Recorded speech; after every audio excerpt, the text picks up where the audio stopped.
Assalamualaikum warahmatullahi wabarakatuh. Halo semuanya. Kembali lagi dibahas materi matematika, di mana untuk video kali ini kita akan membahas terkait dengan regresi linier dengan sub materi yang akan kita bahas yaitu terkait dengan diagram pancar. Oke. Yang pertama, kita harus mengetahui terlebih dahulu apa sih itu regresi linier. Sebetulnya regresi linear ini dia digunakan untuk menduga nilai dari variabel tak bebas Y, di mana nilai variabel tak bebas Y ini dia didasarkan pada variabel bebas X gitu ya. Misalnya kalau di sini kita akan menduga kecepatan angin itu apakah dia dipengaruhi oleh ketinggian tempat di muka bumi, suhu atau tekanan. Atau bisa juga misalkan kita ingin menduga apakah lama sedikitnya kita bermain HP itu mempengaruhi dengan nilai matematika di kelas.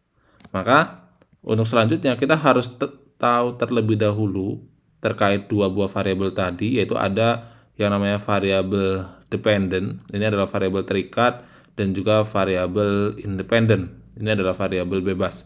Nah, variabel bebas ini apa? Variabel bebas ini dia merupakan variabel yang nilai-nilainya tidak bergantung pada variabel lain. Biasanya disimbolkan dengan X gitu ya. Nah, jadi kata kuncinya untuk variabel bebas itu adalah dia variabel yang tidak tergantung gitu ya. Dan disimbolkannya dia dengan X. Jadi ada dua kata kunci di sini, tidak tergantung dan juga X. Kemudian yang kedua ada variabel terikat. Di mana variabel terikat ini adalah suatu variabel yang nilainya itu dia bergantung pada variabel lainnya. Biasanya disimbolkan dengan Y. Misalnya kalau tadi kita contohkan, apakah lama sedikitnya kita bermain HP mempengaruhi nilai matematika kita di kelas? Jadi yang nilai itu adalah Y-nya sebagai variabel terikat. Untuk variabel bebasnya itu adalah X-nya, di mana tadi variabel bebasnya berarti lama sedikitnya kita bermain HP. Kemudian kita lanjut terlebih dahulu ke bahasan kita, yaitu terkait dengan diagram pancar atau dikenal juga dengan istilah scatter plot gitu ya. Nah, diagram pancar ini sebetulnya dapat digunakan untuk menunjukkan hubungan antara dua variabel yang digambarkan dalam bentuk titik-titik gitu ya. Jadi kata kuncinya adalah dia bisa digunakan untuk menunjukkan hubungan. Contohnya ini. Ini merupakan salah satu diagram pencar ya, di mana tadi ada variabel independen atau bebas, ini adalah X. Kemudian ada variabel dependen gitu ya. Ini adalah Y. Nah, kemudian berikutnya ada juga terkait dengan analisis korelasi yang nanti akan kita bahas lebih lanjut. Namun, kita akan bahas sedikit terkait dengan analisis korelasi ini. Jadi, kalau makin besar nilai X dan makin besar nilai Y, nanti ada nama lain untuk korelasinya. Atau kalau makin besar nilai X, makin mengecil nilai Y, dia juga ada nama lainnya. Jadi intinya di korelasi ini, dia berfungsi untuk mengetahui kuat lemahnya hubungan ya antara X dan juga Y. Itu adalah fungsi dari analisis korelasi.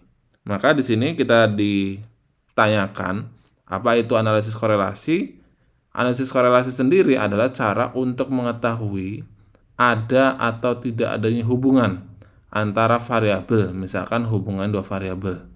Bisa juga kita mengetahui kuat dan lemahnya hubungan antara kedua variabel. Nah, ada tiga macam korelasi. Yang pertama, ada korelasi positif, negatif, dan juga tidak ada korelasi. Nah, untuk korelasi positif, kita perhatikan di sini. Jika nilai X-nya itu dia semakin meningkat, maka nilai Y-nya dia juga meningkat. Nah, kalau kita gambarkan diagram pencarnya, dia akan seperti ini. Jadi ini nilai X-nya dia semakin meningkat, nilai Y-nya dia juga semakin meningkat.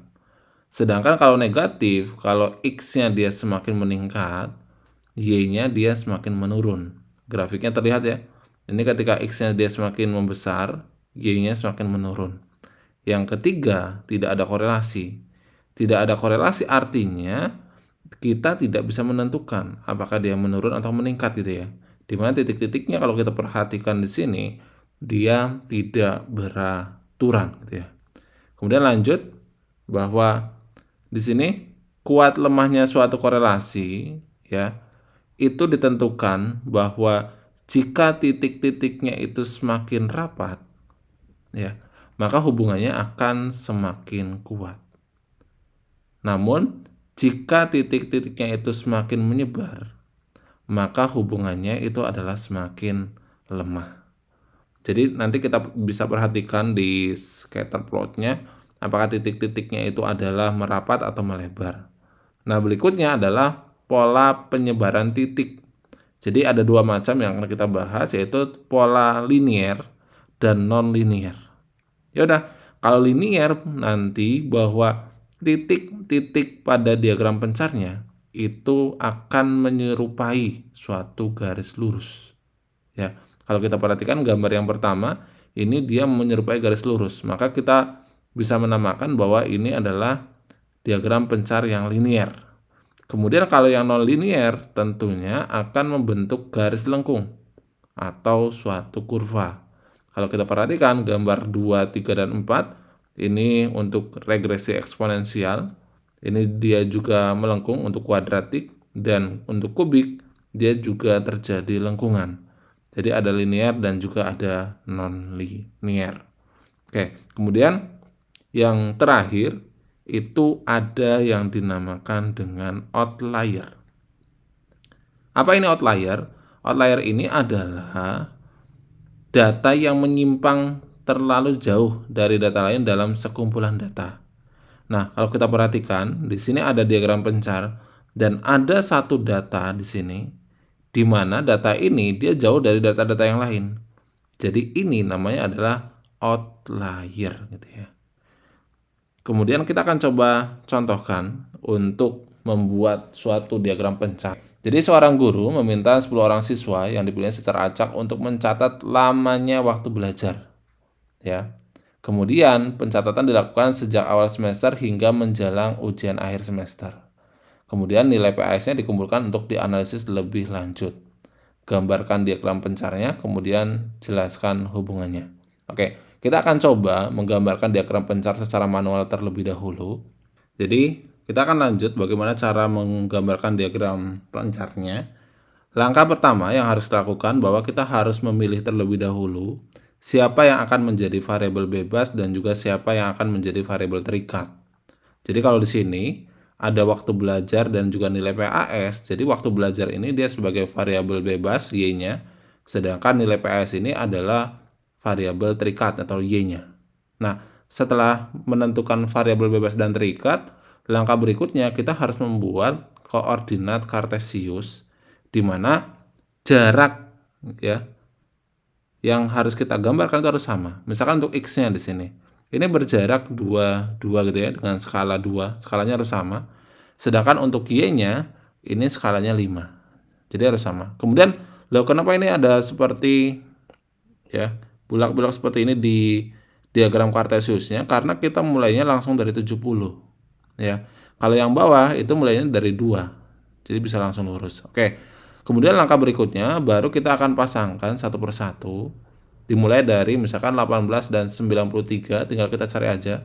18 dan 93 kita perkirakan di sebelah sini. Kemudian 1384, 13 dan 84 dia di sini gitu ya. Kemudian 15 dan 88, 15 88. Berikutnya 760, 760 di sini berarti 60 ya. Oke, sorry ini ternyata ada yang lebih kecil dari 70 yaitu 60. Kemudian berikutnya adalah 1998, 1998. Kemudian 1177, 1177.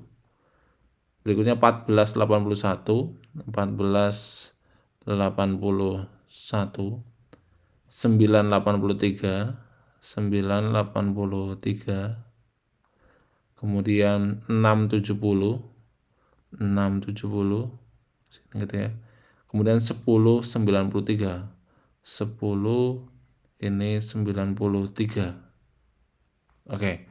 Nah, sekarang kalau kita perhatikan titik-titik yang kita gambarkan, dia kira-kira korelasi yang terbentuk, dia merupakan korelasi apa? Positif, negatif, atau tidak punya korelasi. Nah, kalau kita perhatikan karena data kita hanya 10, ini jika X-nya dia semakin besar, Y-nya dia juga semakin besar gitu ya.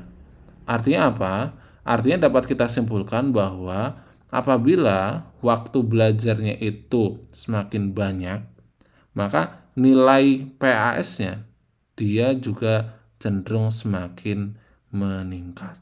Ya, jadi itu adalah hubungan yang dapat kita simpulkan dari diagram pencar yang sudah kita buat.